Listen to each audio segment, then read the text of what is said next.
Bismillahirrahmanirrahim. In the name of Allah, who is most merciful and beneficent to us. Students, Assalamu alaikum. I am Farman Doggar, English teacher. Today, I am going to teach you about present perfect tense. आज हम present perfect tense के बारे में बेटा पढ़ेंगे. Present perfect tense ये वो ज़माना होता है जब आपने मौजूदा ज़माने में किसी काम को मुकम्मल कर लिया होता है, यानी कि किसी काम का मौजूदा ज़माने में जो मुकम्मल हो जाना है वो कहलाता है present perfect tense. Present perfect tense, फ़ेल हाल मुकम्मल, यानी कि हाल ही में आपने कोई काम अभी मुकम्मल किया हो, उसको बोलते हैं ये काम प्रेजेंट परफेक्ट में हुआ. पहचान इसके फ़िक्रों की बेटा बड़ी आसान है. उर्दू फ़िक्रात के आखिर में चुका है, चुकी है, चुके हैं, या आप कह सकते हो लिया है, लिए हैं, लिया हो वगैरह आता है, यानी कि उसने काम कर लिया है. ये भी वही बात है. या ऐसे भी हो सकता है उसने गाना गाया है, तो वो पास्ट इंडेफिनिट नहीं है, वो प्रेजेंट परफेक्ट होगा. तो इसके बाद बेटा इसका तरीका भी नहायत आसान है. परफेक्ट के तीनों टेंसों में थर्ड फॉर्म यूज़ होती है, ये बात अपने माइंड में रख लेनी है. चुका का लफ्ज़ अगर यूज़ हो जाए तो फिर आप क्या करेंगे, थर्ड फॉर्म यूज़ करेंगे, फिर काम आपका कंप्लीट होगा.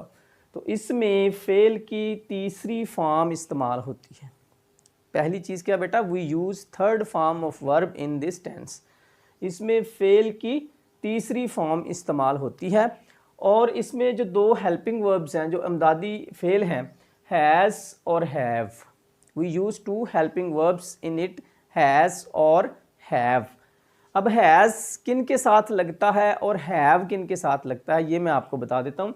अगर आपके पास सब्जेक्ट जो है वो ही हो, शी हो, इट हो, या कोई सिंगुलर पर्सन हो, वाहद चीज़ हो, तो फिर आपने हैज़ का इस्तेमाल कर लेंगे. बेटा समझ आ गई. बेटा हैज़ किसके साथ यूज़ करोगे आप, ही, शी, इट, और सिंगुलर चीज़ के साथ आप क्या यूज़ करोगे, has.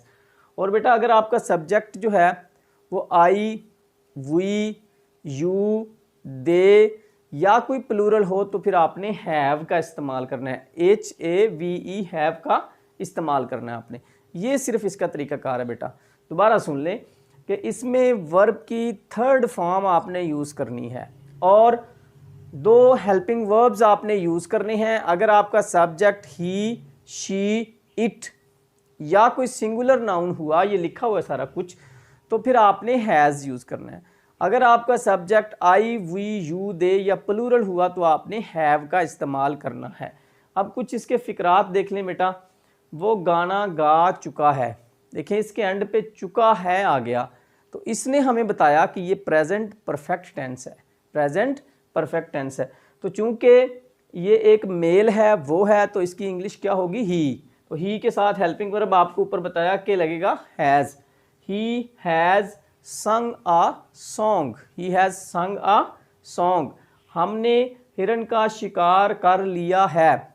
We have hunted a deer. मैं अपना फ़र्ज़ अदा कर चुका हूँ. I have done my duty. ये थे बेटा 3 सेंटेंसेस. और भी आप काफ़ी सारे सेंटेंसेस बनाया करो. जिस दिन आप वीडियो देखते हो उस वीडियो को 2-3 दफ़ा देख के उसका तरीक़ाकार आपने समझ लेना है. उसके बाद आपने कोई 15-20 फ़िक्रे लिखने हैं अपने पास से उर्दू के, या किसी भी बुक से ले लें, 8 क्लास की बुक से या किसी और क्लास की बुक ले लें. वहाँ से आपने इस टेंस के जो है ना 10 से 15 फ़िक्रे बनाने हैं खुद ब खुद. जैसे जैसे आप सेंटेंसेस बनाते जाओगे आपकी इंग्लिश जो है वो ग्रो करती जाएगी, आपकी वोकैबुलरी में इजाफा होता जाएगा और आपको टेंसेस की समझ भी आती जाएगी. क्योंकि अगर आप ज़बानी इनको रटने की कोशिश करेंगे, you would not be able to learn the tenses. तो इनको प्रैक्टिस के ज़रिए सीखने की कोशिश करें और इनको रट्टा नहीं लगाया जा सकता, इनको समझा जा सकता है बेटा. तो ये सारा तरीक़ाकार आप देख लें बार बार और फिर इसके मुताबिक जो है आप अपने अफर्मेटिव सेंटेंसेस बनाएं. ये सिर्फ पॉजिटिव सेंटेंस बनाने का तरीका मैंने आपको बताया. इसके बाद हम बनाएंगे नेगेटिव और इंट्रोगेटिव सेंटेंसेस. नेगेटिव और इंट्रोगेटिव. तो फ़िलहाल आप इसको देख लें, इसकी पहचान देख लें, तरीका देख लें और ये फ़िक्रात को अब बेटा इंट्रोगेटिव बनाते हैं। सवालिया बनाने के लिए आपने क्या करना है, सवालिया बनाने के लिए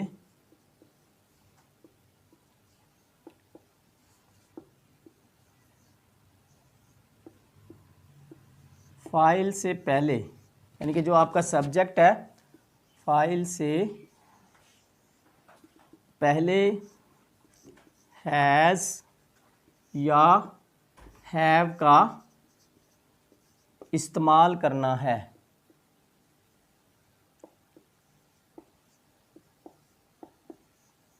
और फ़िक्रे के आखिर में सवालिया निशान लगाना है। सवालिया निशान लगाएं। तो ये बेटा इंट्रोगेटिव बनाने का तरीका है। आसान है कि फ़िक्रा वही रहेगा, बस आपने जो उसमें हेल्पिंग वर्ब यूज़ करना है उसको सब्जेक्ट से पहले यूज़ कर देना है। You should use the subject, you should use the helping verb before the subject, not after the subject. जैसा कि हमने फ़िक्रा बनाया था, तो अब और बना लेते हैं। क्या मैं क्रिकेट खेल चुका हूँ? क्या मैं क्रिकेट खेल चुका हूँ? अब देखें इसमें सवाल किया गया है। इंट्रोगेटिव वो होता है जिसमें क्वेश्चन किया जाता है आपसे। तो इसमें बेटा चूंकि आई सब्जेक्ट है, आपको पता आई के साथ हैव लगता है। चूंकि ये अफर्मेटिव नहीं है, ये इंट्रोगेटिव सेंटेंस है, तो आपने क्या करना है, हैव को सब्जेक्ट से पहले लगा देना है। हैव आई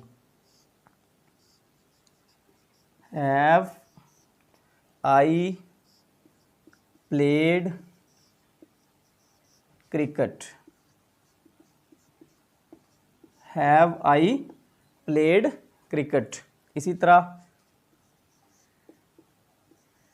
क्या तुम सो चुके हो? क्या तुम सो चुके हो? यू के लिए भी हैव लगता है, आपको पता है। Have you slept? Have you slept और एंड पे क्वेश्चन मार्क। ये हो गया बेटा इंट्रोगेटिव बनाने का तरीका। इंट्रोगेटिव बनाने के लिए क्या करना है, आपने हैज़ आपको सब्जेक्ट के शुरू में लगा देना है और आखिर में जो है वो क्वेश्चन मार्क लगा देना है। इस तरह से आप प्रेजेंट परफेक्ट टेंस को इंट्रोगेटिव बना सकते हो। अब बेटा इसको नेगेटिव कैसे बनाते हैं वो देख लेते हैं।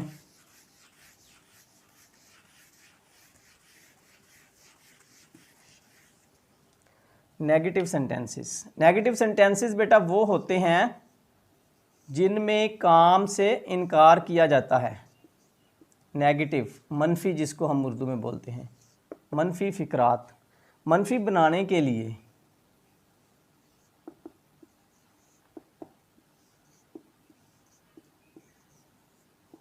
इमदादी फेल के बाद, यानी कि हेल्पिंग वर्ब आप जोन सा भी यूज़ कर रहे हो, हैज़ किया या हैव किया, इमदादी फेल के बाद नॉट का इस्तेमाल करते हैं। बस ये तरीका बेटा मनफी बनाने का। जैसा कि वो खाना नहीं खा चुका है।